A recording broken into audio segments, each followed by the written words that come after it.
Ayala Avenue, one of the busiest road in Makati, ang Wall Street ng Pilipinas, at ang Central Business District ng Makati City.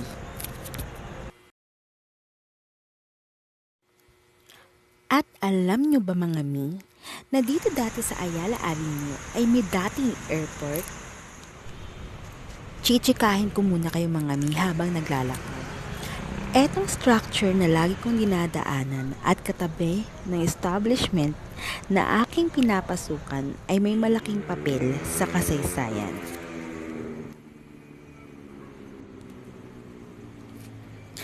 Ito ang dating Nilson Airport, ang isa sa mga naunang paliparan na naitayo dito sa Luzon. Ito ay pag-aari ng isang British businessman na taga New Zealand at isa ring aviation enthusiast na si Laurie Ruben Nelson. Ang Ayala Triangle Gardens ay ang Nilson Fields, ang nagsisilbing terminal at bahagi ng Nilson Tower. Mula Rufino hanggang Ayala Avenue ang primary runway at ang Paseo de Rojas at Makati Avenue ang secondary runway ng paliparan. Ang lupang kinatatayuan ng paliparan ay bahagi ng Hacienda de San Pedro de Makati na pag-aari ng pamilya Zubeldi Ayala. Ang disenyo nito sa himpapawid ay gaya ng isang eroplano. Ang pinakakatawan ng gusali ang ticketing office at luggage area, ang pakpak ang nagsisilbing waiting lounge, at ang tower ang view deck. At taong 1937, buwan ng July, binuksan ang first American-based Far Eastern School of Aviation o himpilan na hukbong sandatahan ng mga Amerikano. At taon din yun, pinakilala ito sa publiko at sa buong mundo bilang makabago at komersyal na paliparan sa bansa. At ang mismong tower ang nagsisilbing radio tower at passenger terminal ng paliparan. Nagsimula na nga mag-operate ang mga commercial airlines sa Nilson Tower, gaya na lamang ng Philippine Aerial Taxi Company or PATCO, ang kauna-unahang airline sa Pilipinas.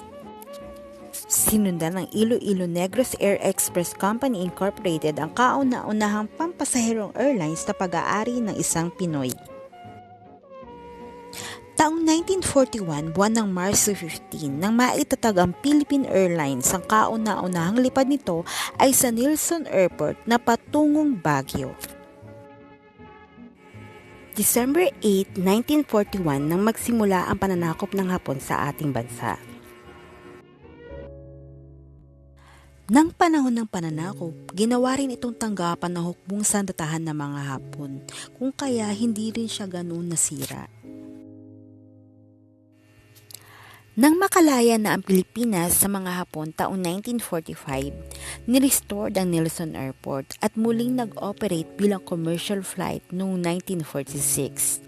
1948 nang tumigil ang paliparan sa operasyon at nilipat sa katabing lugar sa Villamor Air Base, Pasay.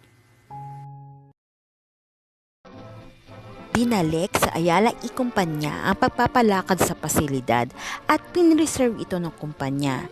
Sa kabilang banda, ito'y naging Police Detachment Office at sa kalaunay, ito'y naging opisina ng Ayala Integrated Property Management.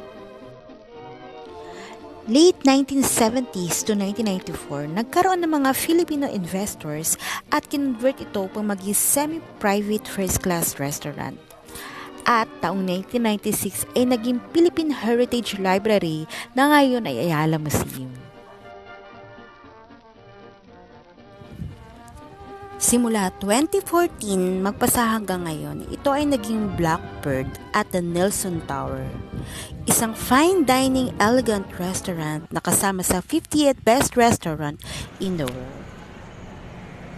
Yun lamang muna guys, medyo napahaba. Adios!